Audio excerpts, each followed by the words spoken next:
So I'm a little bit conflicted here. On the one hand, I want to show you aspects of the beautiful countryside around me, a Hereford orchard. But look at all those apples over there just going to waste. I don't think anybody even picks these. But all that food just going to waste. So on the one hand I want to show you that. And on the one hand I want to continue with my previous video. So I'm afraid I'll have to let that urge win out. And now all you can see is what's behind me. But I finished on the subject of programming.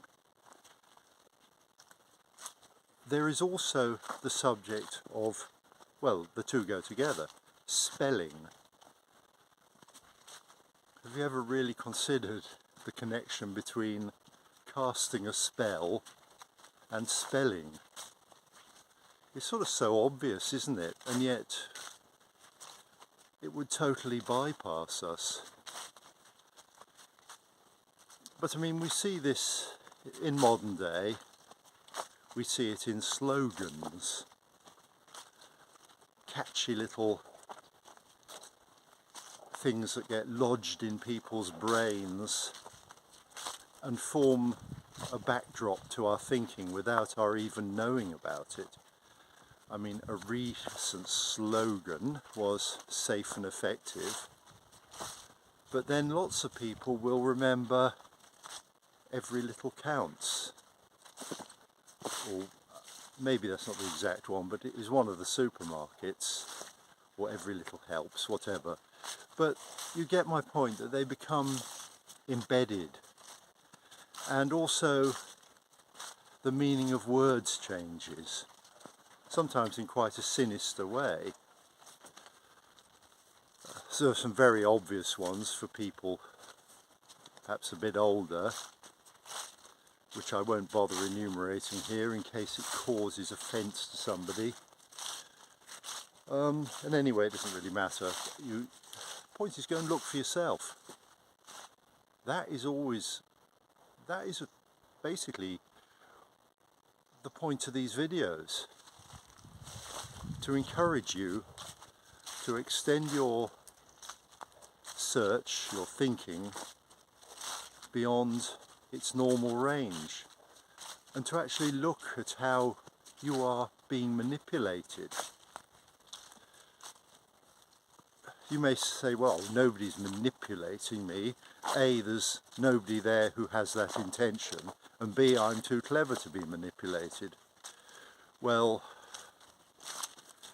I think you possibly might want to consider that. I think very clever people fall for quite dumb lies, to be honest. So I don't think intelligence in itself is in any way armour against that. This is why you need to think about things. You need to employ critical thinking, which isn't just you criticise everything that you see, but you examine it in various ways to see if we're using scientific terms, we could say there is the hypothesis. You then go and test it with logic and facts and things like that, and then it becomes a theory.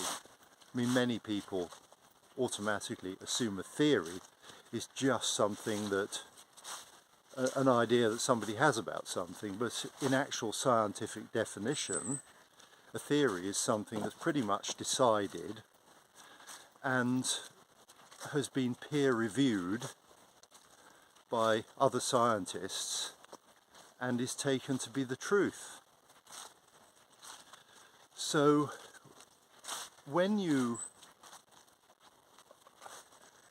if you're reading anything, basically the author is in a way trying to convey clearly their intention, but they may also be creating a spell.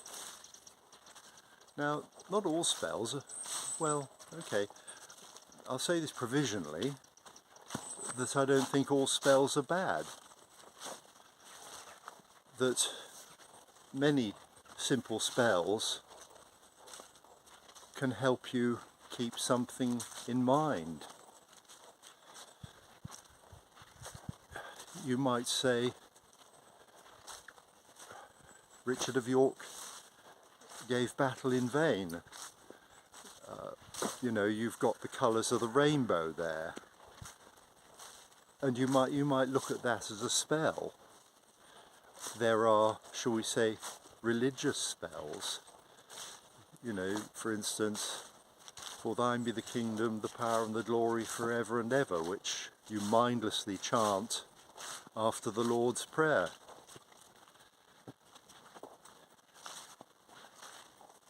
Is it a good or a bad spell? But it's definitely a spell. It's how words become enmeshed in your way of thinking. Now, the idea of Newspeak, which was George Orwell 1984, was that you could, sorry, I must just scratch my nose, was that you could alter people's consciousness by altering or controlling the words that they use. And this seems to be becoming very much a thing. This is part of the politically correct, what you may say or may not say. Now, I'm not encouraging you simply to say contemptible words simply to push against that. That's pointless. I'm going to have to brake here because I'm just coming across some people on this track with a dog. I mean, certain words have a power as well. I mean, the universal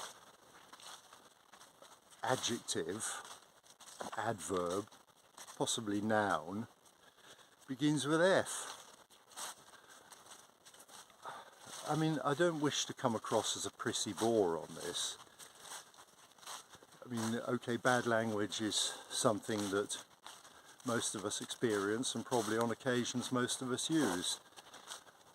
But think of the number of words that word is substituted for. It can even simply be used as punctuation, and it becomes embedded in the language. So what we say, I suppose, as a tentative sort of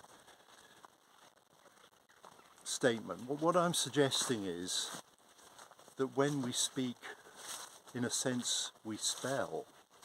When we write, we spell. So should we not be careful about what we speak and what we write? I mean, if you looked at what people talk about on a psychological level, you may find that they're actually expressing something which is somewhat different to the words they're using on the physical level. There are things like neuro-linguistic programming. I can't claim that I have any understanding of that, or very minimal, but it is basically a form of manipulation. And okay, you can manipulate someone in a good way. Well, I don't know. Or at least with their consent, shall we say. But then they don't know what's going on. So I'm not sure even about that. But basically it is manipulative. You are speaking a spell and you are changing something in someone's life. You could be changing the way they act, and the good of that may be questionable. So when we meddle, we must be careful we're not being the sorcerer's apprentice. And if you're childhood was like mine, you might have seen or read the story of The Sorcerer's Apprentice. I think Disney did one actually. But anyway, that's an aside.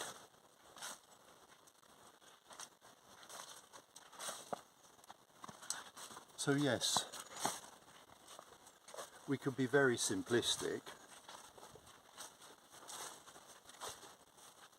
I mean, we know that in the Bible, in the beginning was the Word and all that kind of thing. And we could look into the significance of the Word, and we can look into the significance of the vibration caused by the Word. I think it is fair to say that I wouldn't say it's exactly common knowledge, but it's quite widely known that everything we see out here, and everything we are in a sense, is a result of frequency, or resonance, vibration. None of it is solid. I'm just going to switch. So there's all of this out there, and none of it is solid. There are no two atoms or no two little particles literally touching together. According to science, it's all an interaction of frequencies, call it vibrations, forces, even sound. I mean, when you speak, or any sound, anything in tune with it resonates if there's enough force behind it. So there is literally nothing solid. So if you choose certain words, though their individual effects might be minute, because we use words so commonly, there are certain words which definitely grate, and they grate both because they are harsh and because they are otherwise offensive. It's the association with them.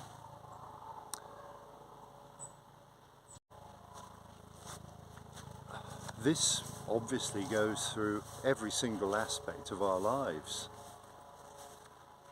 Even okay, so on the lowest level, you can argue, well, there's the resonating, just the physical vibration of things. But everything also resonates on a more discrete level. Our emotions and our thoughts, and even on what we might call the self, which stands above our thinking mind.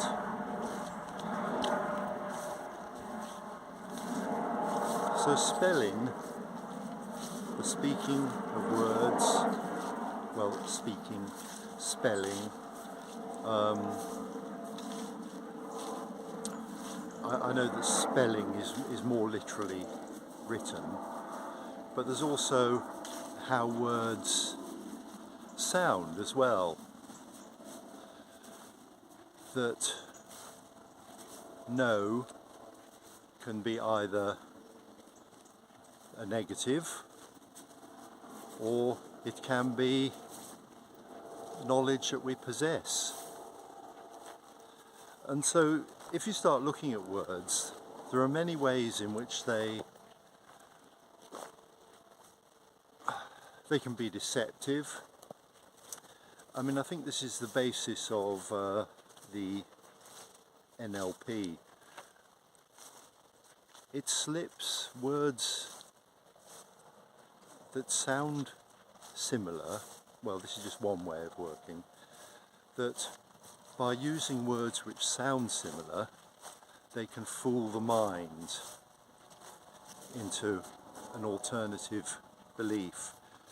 Now, to be honest, I don't know enough about it, but once again I encourage you to look. There's the sort of basis of something which you can look into.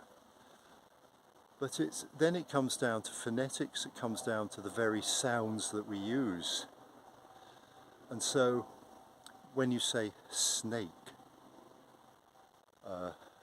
serpent, why